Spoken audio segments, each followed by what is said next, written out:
When the software is opened and the Novus is connected, an animated icon will appear in the lower left corner of HearSIM. Clicking on the animated icon will guide the user through the actions that are available. If the Novus contains hearing screening tests, it will automatically be transferred to HearSIM before any other actions can be completed. Common actions include transferring patient names or a list of patients to the GSI Novus and transferring test results from the Novus to the database.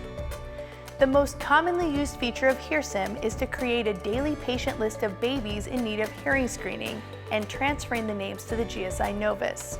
This can save time and reduce errors that may occur if each screener has to manually enter patient demographics on the Novus before performing the screening. When a list is transferred, the screener can simply select the patient on the Novus and begin testing. To create a patient list, add each baby ID and any additional demographics to HearSIM. Select the patient ID and click in the gray box that appears on the name column. Complete this step for all babies to be tested that day, including babies that may need rescreening. Once the list is complete, connect the Novus to the computer, click on the animated icon and select Transfer.